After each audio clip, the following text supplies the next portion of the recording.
vai seguindo a nossa programação aqui do Fórum Virada Sustentável. Eu quero agradecer a presença de cada um de vocês que está aí do outro lado acompanhando a gente. Estamos quase encerrando, mas ainda não chegamos lá, tá?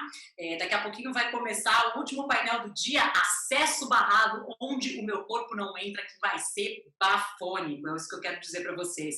A gente está aqui, então, seguindo com a nossa programação, mas aproveita para entrar no nosso YouTube e seguir a gente nas nossas redes sociais. Lá você pode saber mais sobre a pergunta que a Virada Sustentável tem feito para a gente responder e para a gente refletir. Se você pudesse recriar o futuro, como ele seria? Se você pudesse recriar o futuro, como ele seria? A Virada Sustentável completa 10 anos e vai ocupar São Paulo de maneira criativa e inovadora. São diversas atrações ao longo de um mês, em um formato seguro, para debater questões cada vez mais urgentes sobre meio ambiente, consumo consciente, diversidade, desigualdade e bem-estar. Virada Sustentável 2020, de 16 de setembro a 18 de outubro. Acompanhe tudo pelas redes sociais e participe!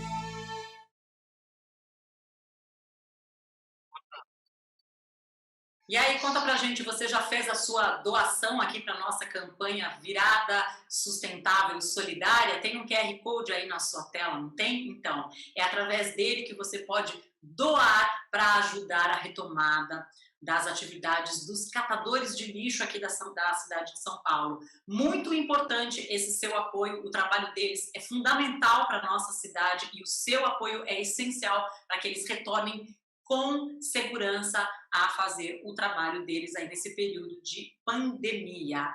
Agora é o seguinte, se você pudesse criar um futuro mais diverso e mais inclusivo, hein? Como é que ele seria? É isso que a gente vai debater agora no Acesso Barrado, onde o meu corpo não entra, realizado em parceria com o Museu da Diversidade Sexual.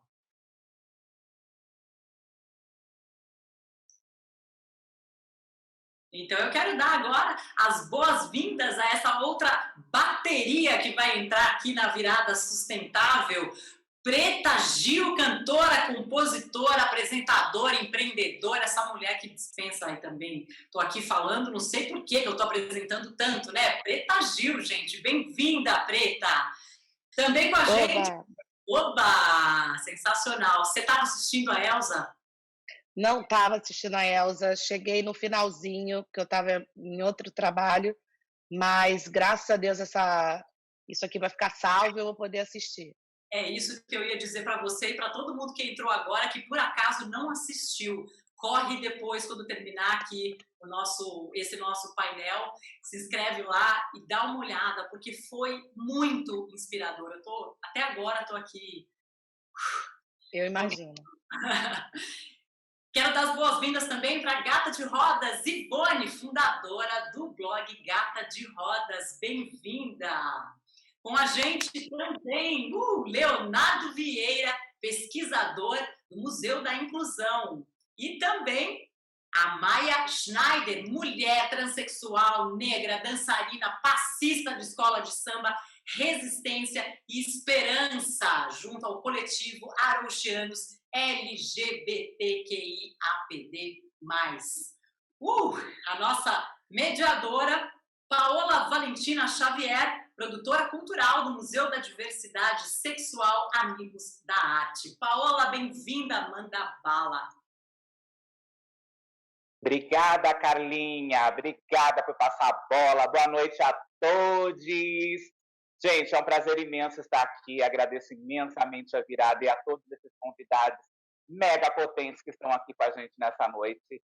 E aí eu quero dizer para vocês, quando pensamos em diversidade, precisamos ter a consciência que ela não está ligada à inclusão. Vivemos em uma sociedade gourmetizada pelo fake. Nem tudo que reluz é ouro, infelizmente. Nossa proposta hoje é trazer histórias de pessoas reais que servem de inspiração e fortalecimento em nossas vidas. Como pensar no refuturo a partir de um acesso barrado? Como pertencer aos espaços com os nossos corpos diversos?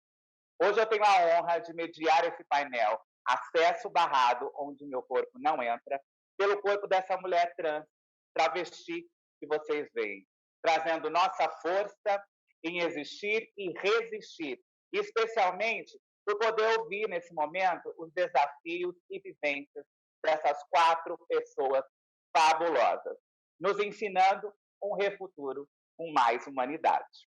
Sejam todos muito bem-vindos. Ai, ai, meu coração fica assim, porque é tanta gente bacana, é tanta gente querida, é tanta emoção. E aí eu vou explicar, né, aqui brevemente para vocês. A gente vai ter 2 rodadas. Eu vou fazer uma rodada de perguntas com os convidados, eles vão responder para a gente, e a gente volta para a segunda rodada. E aí vai ser esse tagaragadagadá na nossa vida, né? E aí eu começo com a nossa maravilhosa, querida, né? Minha amiga querida, que a gente sempre se encontra na vida, a Preta Gil, não é? Que é uma referência que eu sou fã há muitos e muitos e muitos anos, e hoje, assim, dividir com você esses trabalhos, esses momentos, essas histórias, é gratificante, meu amor, gratificante. E aí eu quero saber de você, Pretinha. Você é o enfrentamento em letras garrafais. Sua ousadia, liberdade e franqueza inspira milhares de pessoas. Como foi para você se expressar ao mundo a partir deste acesso barrado? Qual foi e é a sua estratégia de luta? Conta pra gente. Primeiro, boa noite a todos. Obrigada, Virada Sustentável, pelo convite. Queria dizer que é uma honra estar aqui com vocês, é uma honra ser entrevistada por você e ter você como mediadora desse painel. Para quem não sabe, a Paola participou de um projeto para mim muito importante, que é o clipe e também um documentário de Só o Amor, uma canção minha com Glória Groove, que é mais do que uma canção, um manifesto. E eu convidei a Paola, junto com outras 3 mulheres trans, e para que elas fossem as estrelas principais do meu clipe, e junto com um clipe, um mini doc mostrando o trabalho delas no dia a dia. Foi uma ideia que eu tive da gente mostrar os corpos e as mulheres trans na sua atividade, no seu dia a dia, inseridas dentro da sociedade, sem ser aquela visão marginalizada que a travesti ou que a mulher trans sempre teve, mostrar que a gente evoluiu, que sim, existe muito preconceito, existe ainda muitas barreiras, nossos corpos ainda são barrados em muitos lugares, mas na minha vida, no meu universo, no meu campo, elas serão sempre protagonistas.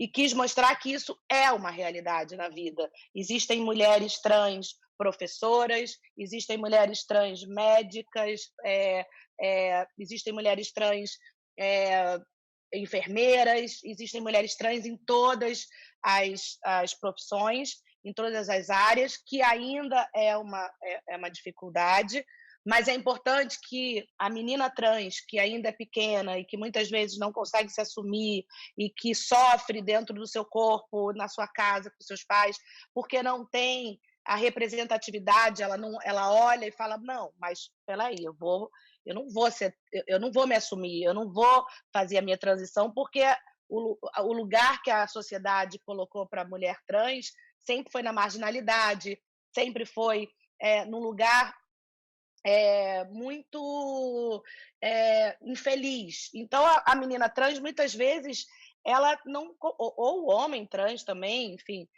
acaba reprimindo isso. E quando a gente olha no clipe de Só o Amor e vê mulheres trans com a potência de Paola,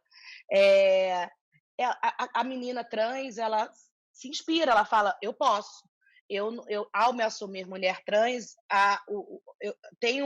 o mundo tem um espaço para mim, que eu posso chegar. Vai ser difícil? Vai, mas eu tenho aliados, eu tenho pessoas que vão. Hoje em dia, né, a gente tem esse grupo de apoio que a gente fala sobre isso. Há anos atrás isso não era nem falado. Então eu quis que o clipe de Só Amor servisse como inspiração e como representatividade. Então eu já queria só começar te agradecendo por você ter feito parte desse sonho, que é esse clipe tão emblemático, tão importante, dessa música tão importante. E a minha trajetória, assim, eu vou tentar ser breve. Ela é ela é uma trajetória de muita luta, como você falou. Eu sou uma mulher negra e filha de um tropicalista, então, quando eu era criança, a minha presença incomodava muito as pessoas, porque a sociedade sempre também teve muito, naquela época, então, mais do que hoje, muito preconceito com artista, e sendo um artista negro tropicalista, que tinha sido preso pela ditadura militar, que tinha enfim, transgredido a tantas coisas, era mais complicado. E aí, quando eu venho para o Rio de Janeiro aos 6 anos, eu já começo toda uma trajetória de ter que lutar. E a minha luta, ali muito cedo, nesse primeiro episódio que acontece aos meus 5 anos, que foi um episódio de uma de uma de um preconceito que eu sofri, eu não sei dizer, são tantas fobias, são tantas.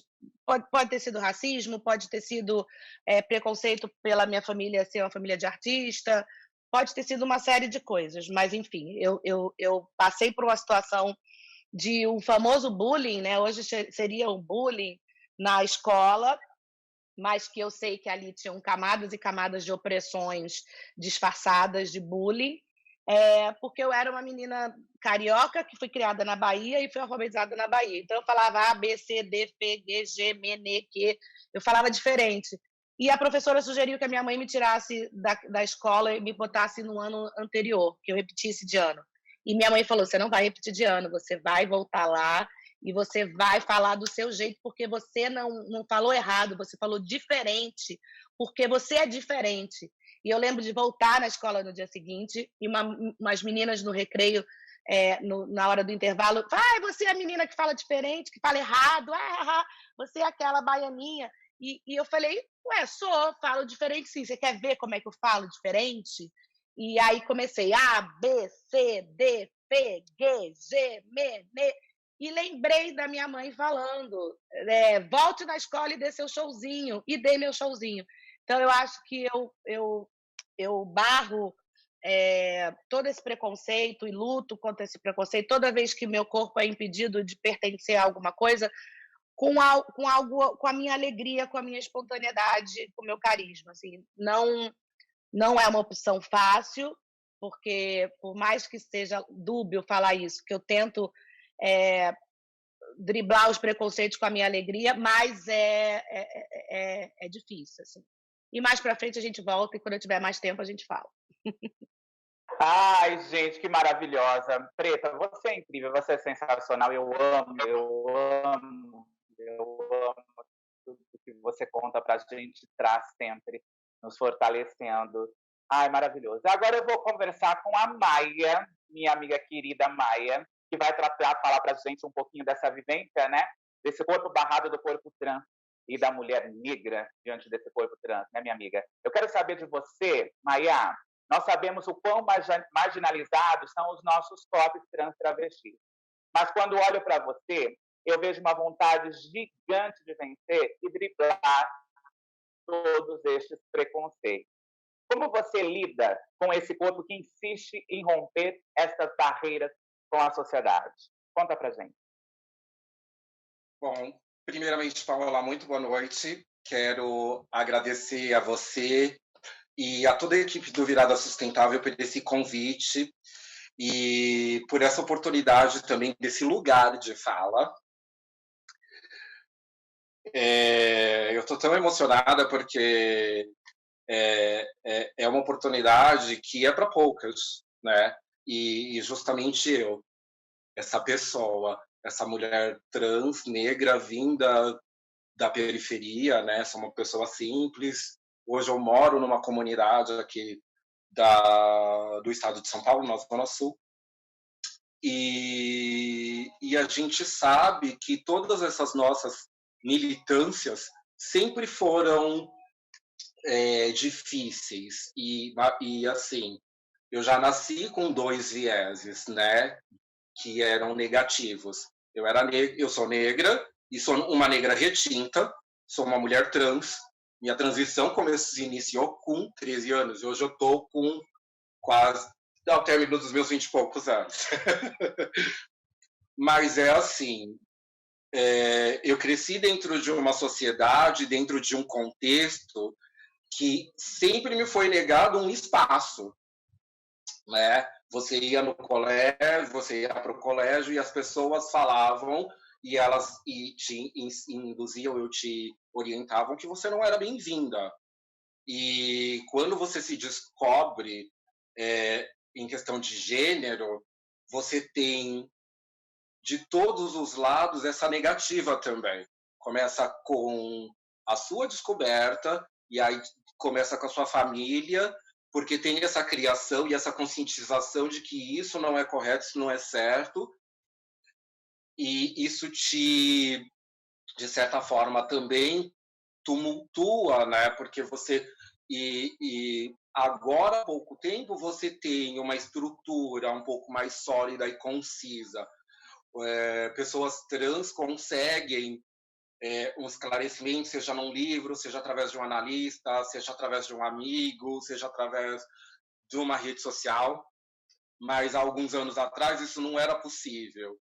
E era para poucas o pensamento e a conclusão de que não existia nada de errado com você e de que esses lugares também te pertencem, que você também faz parte e você tem que fazer algo para ser inclusa. E eu acreditei, como acredito até hoje, que o caminho era completamente ao contrário do que todo mundo sempre me apontou, né? E até hoje estamos passando um pouco por isso, está um pouco melhor, mas ainda as coisas continuam acontecendo, né? O meu corpo, os nossos corpos, eles são tão negativados que às vezes nas coisas tão simples, é o simples fato de sair na rua, no bairro onde você mora, com as pessoas que cresceram com você ou que conhecem você, que já viram você, e essas mesmas pessoas te devolvem essa tratativa negativa, errada, racista, preconceituosa e imoral. Estão na acessibilidade dos lugares. Você é proibida de entrar num ônibus e, na maioria das vezes, você vai pagar a sua passagem como qualquer outro cidadão, mas é um motorista que nega abrir a porta para você entrar e te devolve com uma resposta de deboche, uma ironia, e te ignora. As pessoas que olham para você e te xingam na rua, né? E isso é muito comum. E você tem que ter o discernimento, não, você tem que ter aquela certeza com você mesma que, assim, se eu quero ser inclusa, se eu quero ser aceita, eu tenho que devolver para eles o que eles não esperam de mim, que é não ser a pessoa violenta que eles acham que a gente é, porque não é verdade. É um viés inconsciente criado, mas muitos se esquecem dessa militância que se foi necessária nos anos 70, nos anos 80. Mas dos anos 90 e dos anos 2000 foram muito diferentes. E nem todas são iguais. Né? Então você tem que manter uma postura, você tem que manter esse discernimento, principalmente a sua educação.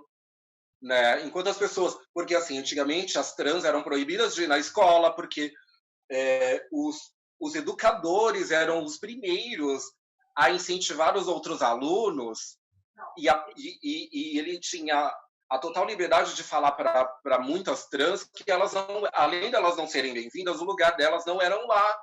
E era mentira, e é mentira. E eu precisei de muita força de vontade, de muito amor próprio, porque é isso. Enquanto todos falavam não para mim, eu falava sim, é meu lugar, eu também mereço, eu também faço parte dessa sociedade e eu vou provar e mostrar para eles que é isso. A trancos e barrancos. Maravilhosa, Maia. Você sempre, né, trazendo as suas vivências, essa força da mulher, né, da mulher guerreira, que eu falo que nós não somos minorias. A gente ainda está classificado como as minorias, mas eu falo que nós não somos.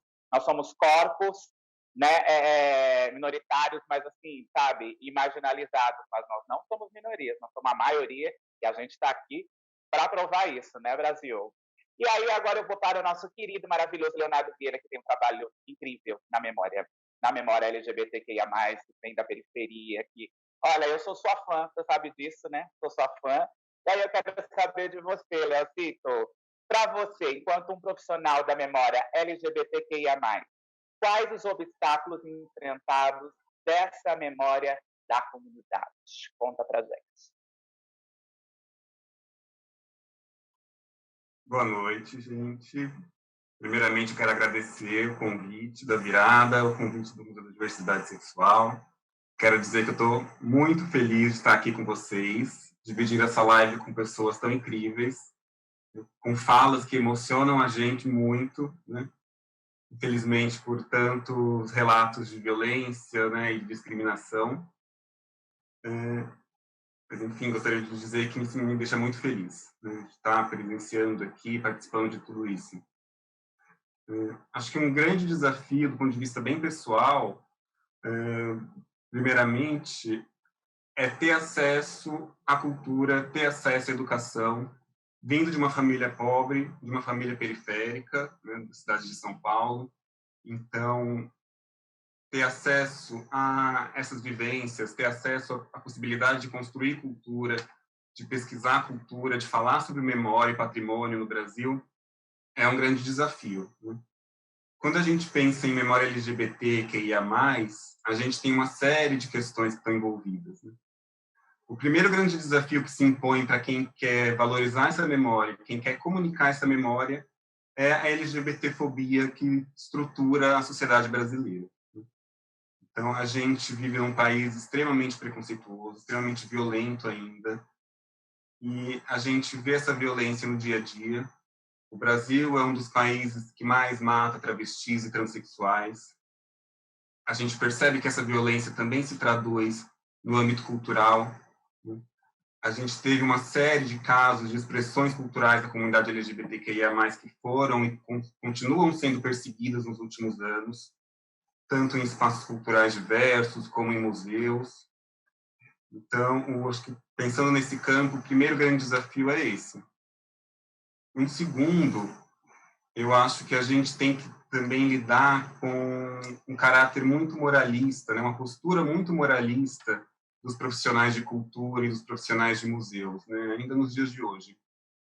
As pessoas comentam que falar de sexualidade é algo que tem que estar restrito ao âmbito privado, né? Não interessa saber a sexualidade do fulano ou do ciclano.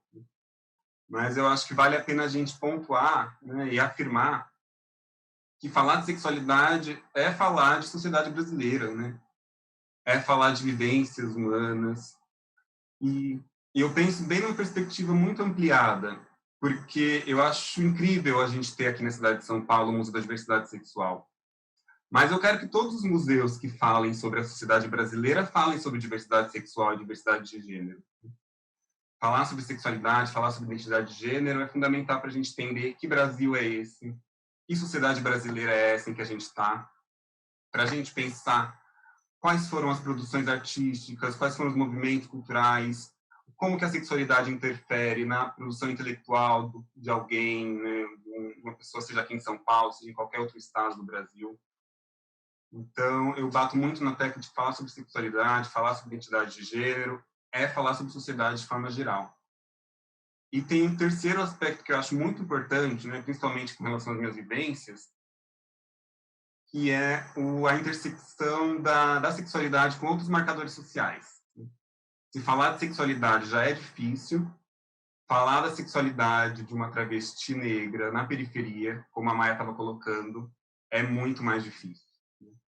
A gente tem uma parcela da comunidade LGBTQIA+, de classe média ou de elite, que tem fácil acesso aos instrumentos ou às estruturas para valorizar a sua própria memória, para debater sua própria memória no espaço público. Quando a gente fala de questões de classe, né, ou de outros marcadores, por exemplo, pessoas com deficiência, né, isso se torna muito mais difícil. Então, ali, com relação a isso, a gente tem uma série de aspectos que vão dificultando cada vez mais a gente valorizar as nossas próprias vivências, porque se eu vejo no espaço público apenas uma memória que não é a minha, como que eu vou valorizar aquilo que eu vivenciei até hoje, né? E tem essa dificuldade também de se valorizar e de comunicar isso, né, e colocar em debate no espaço público de uma forma geral. Então, eu acho que esses 3 aspectos, eles falam muito sobre essas dificuldades de falar sobre memória LGBT aqui no Brasil de forma bem ampla. Maravilhoso, Léo, maravilhoso. Você traz uma coisa que eu sempre trago também como reflexão. A gente precisa ativar o modo da nossa comunidade em relação ao ativismo cultural, sabe, LGBTQIA+. A gente precisa parar para pensar nisso, né? O que a gente está fazendo com a nossa cultura LGBTQIA+, em todos os âmbitos, né? Memória e acesso também, eventos, artistas, etc. Então, a gente precisa pensar muito nisso. E agora eu venho com ela, Brasil, essa mulher que é incrível, né? Ela abre alas, né? Ela abre alas em todos os lugares onde ela passa, com tanta energia, tanto brilho, com tanta disposição, e é outra pessoa que eu também sou fã. Aqui eu sou fã de todo mundo, viu, gente? Meu amor, Ivone, bem-vinda, e eu quero saber de você, lindeza.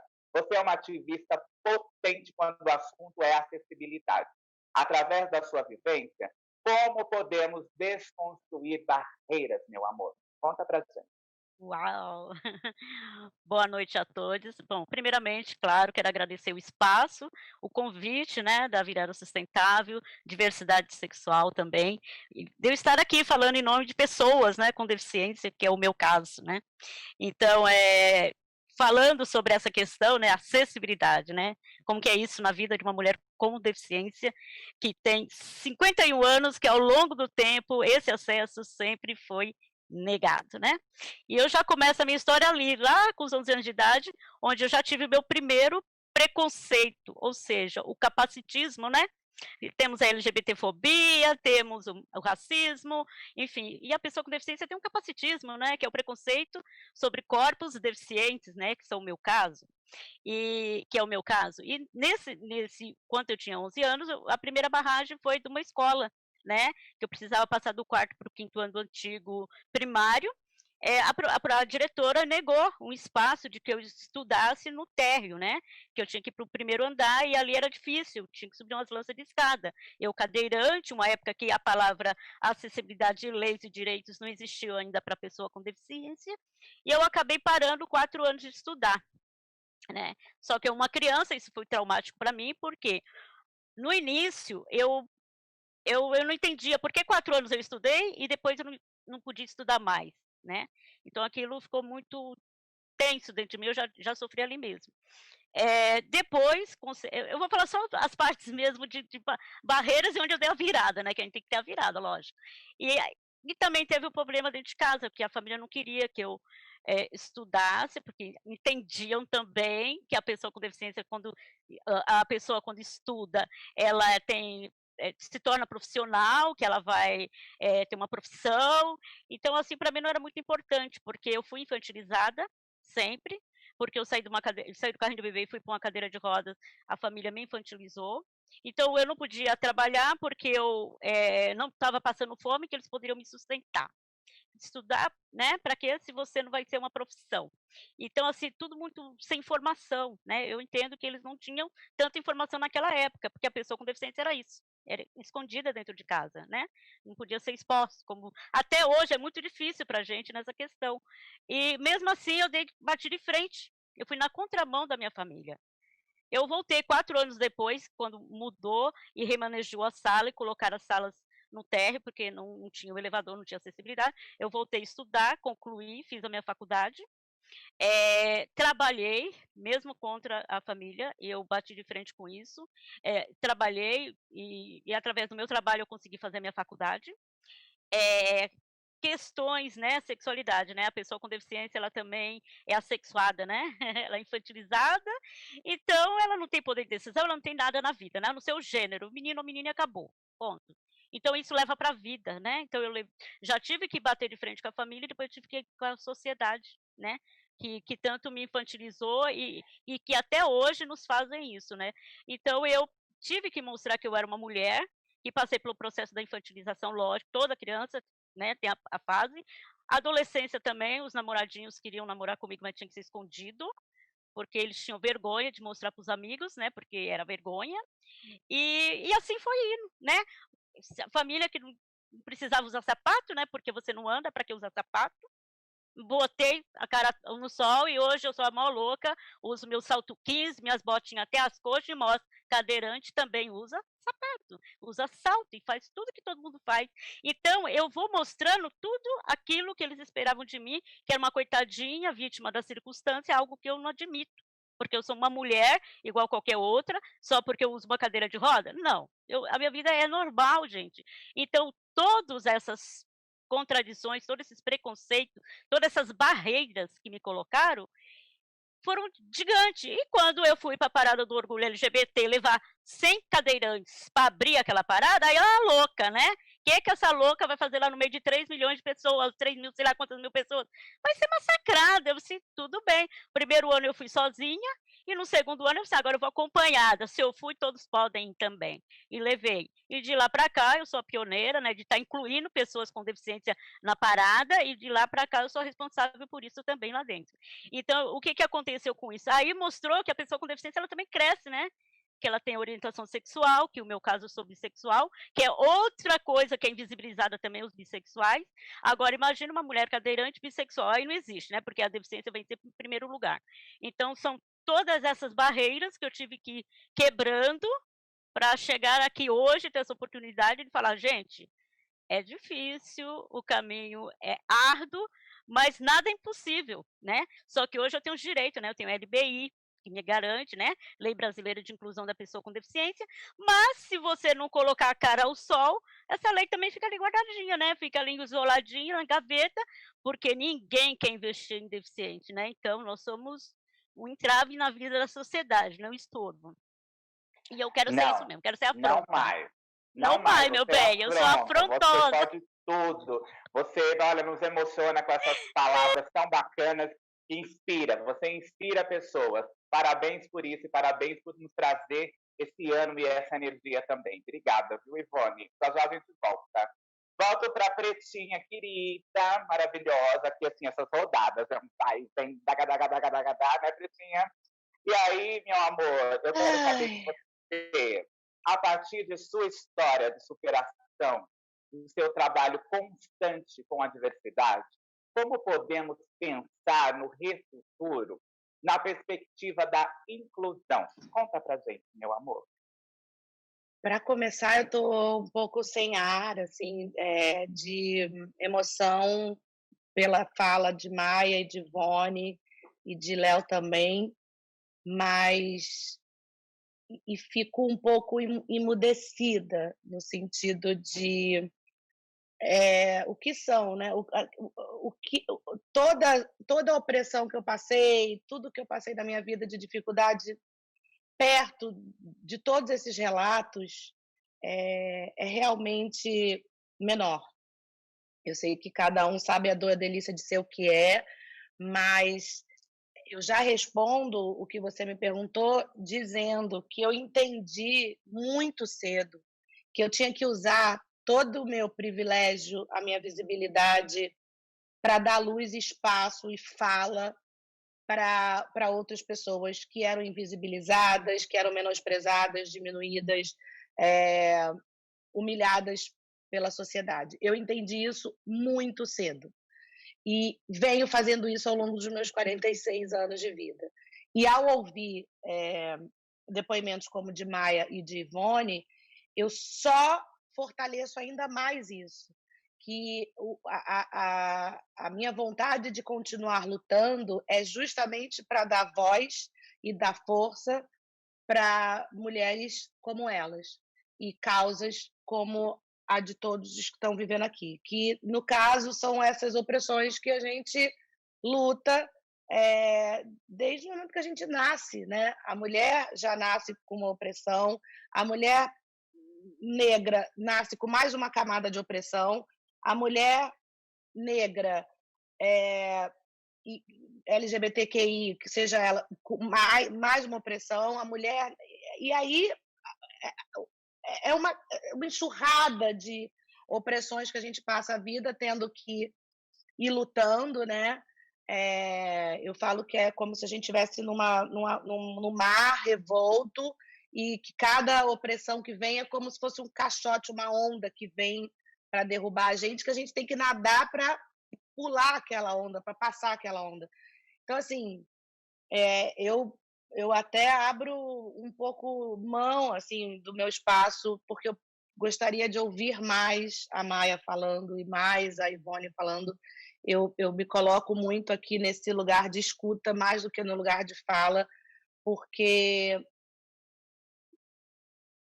o que eu falar perto da vivência dessas duas mulheres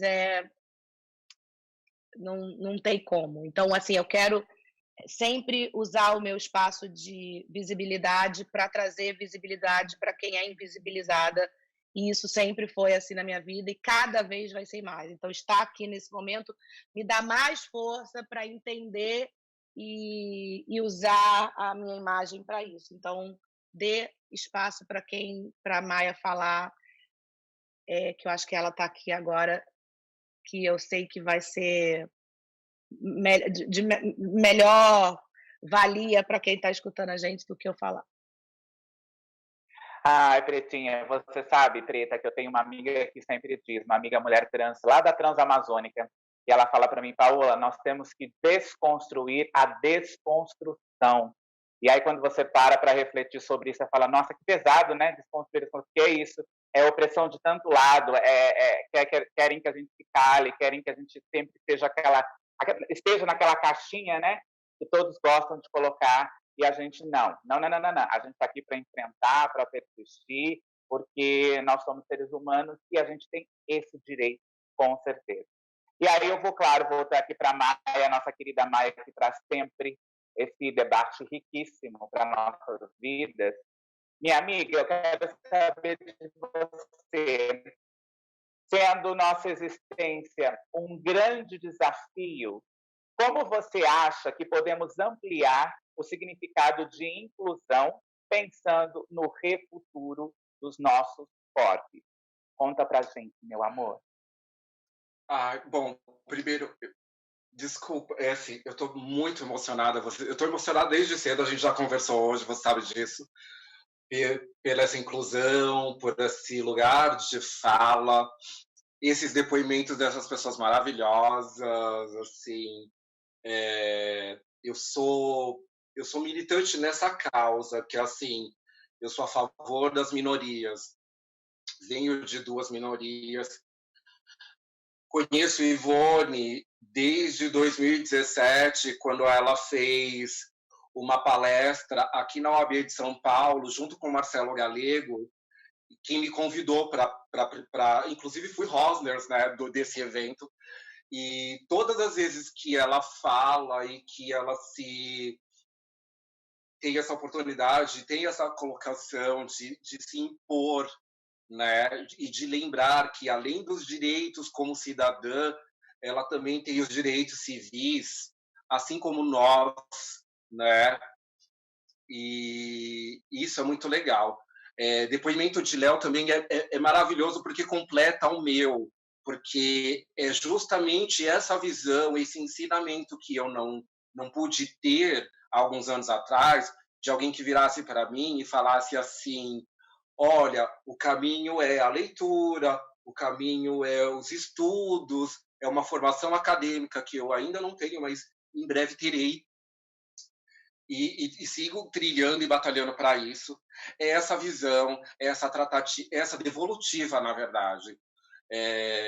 Falar de Preta também completa a nossa, porque uma linka na outra. Paola, você arquitetou tão harmoniosamente tudo isso, que eu estou aqui toda cagada, como diz Luiz Fernando, que já borrei todo o meu make, que é muita emoção, é só alegria, né? Porque as perguntas linkam uma com as outras, assim como as respostas das pessoas, que foram muito bem selecionadas e muito bem escolhidas. Muito obrigada. E voltando para a sua pergunta, eu realmente acredito que é esse o caminho. Primeiro nós temos que nos unir, porque infelizmente a maioria de nós não somos unidas, né? A maioria das trans não... Você sabe disso, mana. Nós, infelizmente, não temos uma corrente de união, de uma querer o fortalecimento e o crescimento da outra e prosperar e propagar isso. Então, começa de nós como co-irmãs. Depois, a questão de gêneros, eu acho que quando você fala, quando falamos LGBTQIA+, somos todos iguais. E não podemos ser diferentes por uma questão de identidade de gênero.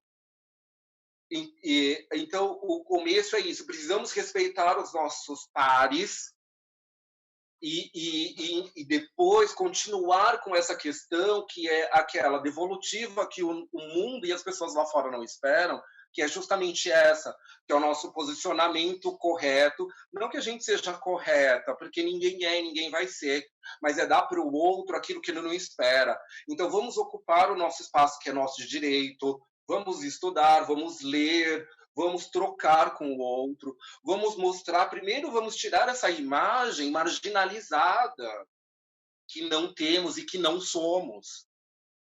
Vamos conquistar os nossos espaços, mas também a gente tem que ter consciência de que para conquistar os nossos espaços, nós temos que estar preparadas e temos que nos unir, e não é gritando, não é se desunindo, não é subindo em cima do pescoço da outra. E essa geração que está chegando agora tem um pouco dessa visão. Hoje a gente tem... hoje nós já temos uma realidade trans que vem de cedo, né? Hoje nós encontramos, ainda é pouco, mas é legal, mas nós já encontramos famílias que já estão preparadas para a questão da identidade de gênero do seu filho com 6, 7 anos. Nós temos abertura para que as trans de hoje continuem na sua formação, no ensino médio, no ensino fundamental e até na sua formação acadêmica. Só que a gente precisa também ter esse discernimento que esses espaços são nossos por direito de cidadãs e tem que ter força de vontade também. Eu acho que o caminho é esse. Eu acredito nesse. Nós precisamos de mais Léos, nós precisamos de mais Paolas para abrir os caminhos, e de Pretas e de Ivones, para que a gente precisa desses pares, para que a gente possa olhar para o lado e falar assim, nós temos aliados, e eu posso esticar a minha mão que alguém vai pegar, mas a gente tem que começar a acreditar mais em nós mesmas, senão fica mais difícil. Verdade, minha amiga, concordo com tudo que você disse, acho fundamental. Eu também estou aqui emocionada perdendo os cílios, né? Porque são falas tão maravilhosas que a gente fala, meu Deus, que impacto, né? E eu falo justamente isso também, Maia. A gente precisa parar de glamorizar a comunidade LGBTQIA+, só como lacração. Enquanto nós estamos pensando que estamos lacrando, pessoas estão morrendo e a gente está deixando de construir a nossa história com união, né? A gente precisa construir essa história com união. Porque se a gente fosse esse coletivo totalmente unido, a gente já estaria num lugar muito, muito diferente do que a gente está hoje, né? Eu acredito muito nisso. E agora eu volto com o Leozito Vieira, Leonardo Vieira maravilhoso. E aí eu quero saber de você, meu lindo, como podemos acessibilizar memórias da diversidade pensando no refuturo? Conta pra gente. Bom, primeiro eu preciso comentar as falas todas também, né? Quando eu vi as convidadas da live de hoje, eu fiquei pensando, que eu, um homem cis, branco, de uma classe média baixa, que tem uma certa inserção, né, hoje em dia, em alguns espaços, vai falar sobre as barreiras de corpos, né? Por um lado, eu tenho um corpo que ele é bem recebido em alguns espaços, na grande maioria dos espaços, né? E, por um outro lado, eu tenho uma comunidade LGBTQIA+, enorme, que não tem acesso à educação, que não teve acesso à construção de uma própria identidade que seja valorizada, né, e que não seja negativada, e que não tem acesso desse lado simbólico, mas também um acesso físico, né, a alguns espaços.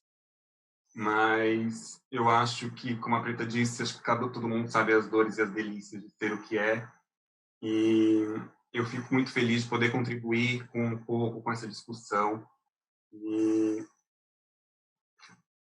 fomentar essa reflexão, né? Tanto de uma violência que é física, que é sangrenta, que mata, quanto uma violência simbólica que apaga, que tira da história e tira do patrimônio, de uma forma geral, a presença de uma população enorme, né? Que existe desde quando o ser humano é ser humano. Né? Então, voltando à pergunta, tentar me recompor, acho que o futuro que eu sempre penso que o futuro que eu quero é um futuro que a norma, né, o ser humano, esse conceito de ser humano normal, seja totalmente outro. Essa norma, né, esse ser humano normal, ele é extremamente diverso. A norma não é um corpo cis, branco, magro ou sarado, de cabelo loiro, de cabelo liso, ou de cabelo X. Né? A gente tem uma diversidade de corpos que representa a diversidade humana que ela é absurda. Né? Ela é extremamente diversa, extremamente diversificada. Então, eu acho que o futuro que eu quero é um futuro que todos esses corpos sejam entendidos como ser humano, sejam entendidos como portadores de direitos, como qualquer um outro. E aí eu falo do corpo LGBTQIA+, eu falo do corpo com deficiência, eu falo do corpo negro, falo do corpo gordo, falo do corpo magro demais também que não é aceito. Né? Falo de todos esses corpos que não cabem nessa caixinha minúscula que é esse padrão que a nossa sociedade hoje consome, vende e valoriza tanto, né, em vários espaços. E aí eu acho que quando a gente entender que a diversidade, que a humanidade é diversa, né, quando a gente compreender que não dá para pensar em uma norma, né, não dá para pensar em um único modelo de ser humano, aí sim a gente vai conseguir pensar de verdade, de forma efetiva, em valorizar as memórias LGBTQIA+. A partir do momento que a gente compreender essa diversidade, a gente consegue trilhar caminhos, a gente consegue planejar nosso futuro, a gente consegue pensar em políticas públicas, em políticas de Estado que sejam efetivas, né, que valorizem as memórias da diversidade nos espaços culturais, nas escolas, nos espaços decisórios, né, na política institucional, na política do dia a dia, no meu relacionamento com o outro, né, com o meu vizinho, no relacionamento com aqueles que me representam, né, na institucionalidade, né, na política. Então, para mim, a gente precisa partir desse pressuposto, né? Compreender que nós somos muito mais diversos do que alguns querem nos impor, né? E pensar em caminhos, pensar em política pública, pensar em política de Estado, que apenas valorizem e deixem que as próprias pessoas falem por si próprias como que é ser LGBT, como que é ser uma pessoa com deficiência, como é ser negro numa periferia como uma cidade de São Paulo. A gente precisa de compreensão e precisamos dar voz a tantas pessoas, a tantas vozes que foram e continuam sendo silenciadas há séculos. Né? Verdade, Leozito, verdade. A gente precisa tomar uma atitude imediata em relação a tudo isso, né? A gente precisa pontuar o que a gente realmente quer através de um planejamento, de estruturas, através lutar pelo mercado de trabalho também, que é escasso para toda essa diversidade, né? A gente precisa falar muito, muito, muito sobre isso e o tempo inteiro, porque só assim, né? A gente tem que enfrentar e resistir, enfrentar e resistir. Essa é a nossa jornada, a nossa missão. E aí eu volto agora com vocês, com essa maravilhosa, essa Ivone querida, que eu tanto amo da minha vida, do meu coração. Meu amor, eu quero saber de você.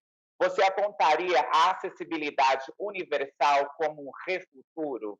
O que você pensa sobre isso? Fala pra gente. Bom, claro, é um sonho, né, essa acessibilidade universal é o sonho de todas as pessoas, né? É de não precisar fazer adaptações, encaixando corpos, né? Porque, infelizmente, a nossa sociedade foi construída para corpos padronizados, né?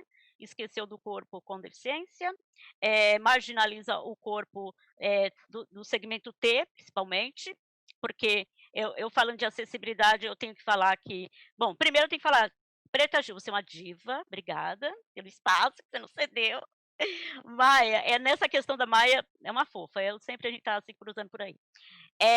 Falando de Maia, questão acessibilidade, né? Porque eu tive uma fé com uma travesti. Então, quando você fala de acessibilidade nos espaços, ele está além da acessibilidade minha, que eu preciso, que é o arquitetônico, né? Que tem que mudar todos os espaços, colocar rampa, elevador, e vamos que vamos. É essa acessibilidade que a pessoa com deficiência deseja, almeja. Mas tem uma coisa além disso, né? A acessibilidade é atitudinal, né? É o olhar das pessoas para nos colocar, porque está além da acessibilidade, como eu já falei, a arquitetônica. Então tem esse olhar, essa boa vontade, essa empatia que está faltando para que tudo isso aconteça, né? Porque quando fala na questão da pessoa com deficiência, vem primeira coisa os custos, né? Vai gastar para colocar adaptações para a pessoa com deficiência. Então, nós já somos vistos pela sociedade por sermos incapacitados, então nós somos produtos que traz lucro para a sociedade. É assim que é a visão, né? Então, é por isso que é difícil para a gente entrar no mercado de trabalho, é difícil para a gente estar em tudo quanto é espaço, né? E no mercado de trabalho é mais difícil ainda, que a falta de acessibilidade para a pessoa com deficiência ali é gritante, principalmente o cadeirante, né? E quando a gente fala desse universal, acessibilidade universal, é o sonho de todos nós, que não precisasse ter isso, para que uma travesti ou uma mulher trans, não precise brigar por um espaço de banheiro, gente, é uma coisa ridícula. Eu sei, porque eu estive relacionada com uma travesti, como eu falei, e eu sei que pra gente, nesses espaços, era complicado o banheiro, sabe? Eu vejo as caras feias, que eram uma coisa tão simples, tão banal, e as pessoas discutem isso. Eu acho que tem até política já em questões disso, que ninguém aprova lá a questão de um banheiro para o segmento T, sabe? É uma coisa assim que eu vivi na pele, e sem contar as caras e bocas que fazia quando a gente passava pela rua, pelos espaços. Então, assim, eu penso, como que seria bom que não precisássemos de lutar em políticas públicas, que não precisássemos militar na rua para pedir direito, porque eu sou ativista, eu vou para a rua lutar pelo direito da pessoa com deficiência e também luto pelo meu direito, pela minha diversidade sexual, orientação sexual, minha existência como pessoa, né? O meu direito. Então, esses direitos é tirado da gente. Então, se existisse um pouco mais de empatia, além desse, né, acessibilidade universal, né, que é o espaço, eu acho que para mim já estaria de bom tamanho. Então, é por isso que nós lutamos, né, por tudo isso. É todo dia a gente tem que afirmar, nos autoafirmar que somos existentes num espaço que não é feito para nós. Então, mas nós fazemos parte disso, e é isso a nossa luta. E a minha luta é essa. Eu quero ter o meu espaço garantido, porque eu tenho direito. Eu não gostaria que precisasse levar pelos direitos, pelas leis, que isso fosse humanizado, né? Mas infelizmente não é assim que funciona. E é isso. Ai, gente, olha, que painel, que painel. E passou assim tão voando, porque eu estou aqui e perdi 30 queixos, né? Caiu várias vezes, voltou, caiu, voltou. E assim, é incrível a fala de cada um de vocês, é incrível a potencialidade de engajamento que vocês nos trazem, sabe? A inspiração que vocês trazem para todos que assistiram, que vão assistir ainda esse nosso encontro aqui. E quando eu penso nesse painel, eu lembrei de uma frase belíssima do Walter Benjamin, que diz: esperança que, com os olhos voltados para o passado, libere o presente da repetição e da impotência. Então, é isso que a gente almeja nas nossas vidas, sempre, sempre, sempre. Eu quero agradecer imensamente a todos vocês, Preta, Ivone, Maia, Léo, que estiveram aqui comigo, né? Nesse processo todo dessa criação. Vocês foram muito generosos. Muito obrigada por aceitar o convite. Quero agradecer a Ellen Nicolau, a nossa supervisora do Educativo do Museu da Diversidade Sexual, que me ajudou muito, muito para que a gente montasse esse painel aqui gostoso para todos vocês. Muito obrigada, Ellen. Você é uma mulher transformadora, você sabe disso, o quanto eu te amo. Ao Museu da Diversidade Sexual e à Amigos da Arte, que, como instituições, possamos fomentar a inclusão e o pertencimento nos espaços. Eu acho que a gente precisa pensar muito nisso. A equipe da Virada Sustentável, que foi maravilhosa com a gente, não é, meninas? Eles foram tão lindos, tão incríveis, tão acolhedores, tanto carinho, a Raquel, Débora, Dani Godoy, Mariana e todo o restante que estão aqui. Muito, muito obrigada. E obrigada por acreditarem também um pouquinho em mim, para que a gente viesse aqui e apresentasse tudo isso para vocês. Então, essa é a minha gratidão e obrigada a todos vocês que estiveram aí acompanhando a gente. Sigam essas pessoas maravilhosas, elas são incríveis, elas agem nessa sociedade e fazem a diferença. Gratidão e um beijo a todos. Ai, Paola, se você perdeu 30 queixos, eu perdi 60 depois de ouvir cada uma dessas falas maravilhosas. Vocês foram incríveis e já entraram para a história desse dia inesquecível da Virada Sustentável. Parabéns e muitíssimo obrigada a todos vocês. Chegamos, então, ao final dessa programação UAU, podemos dizer assim, desse nosso Dia da Virada Sustentável sobre diversidade. Gente, o fórum segue até o dia 14 de outubro com muita coisa bacana. No dia 7 e 8 de outubro a gente volta para falar sobre cidades sustentáveis, que também tem muita coisa legal para ver e para aprender. Então entra no site da Virada, viradasustentável.org.br, confere lá toda a programação e divulga isso aí para os amigos, para as amigas, para a família, porque todo mundo precisa assistir esse conteúdo que aconteceu aqui hoje e que vai seguir acontecendo até o mês de outubro. Não se esquece de se inscrever no nosso canal aqui no YouTube e também de seguir a Virada nas redes sociais e marcar a gente, marcar a hashtag Vire Sua Cidade, por aí vai. Assim você fica sempre por dentro desse conteúdo incrível que a gente está produzindo gratuitamente para vocês. Que luxo, hein? Então é isso. A gente se encontra muito em breve no dia 7 de outubro. Beijo e até lá!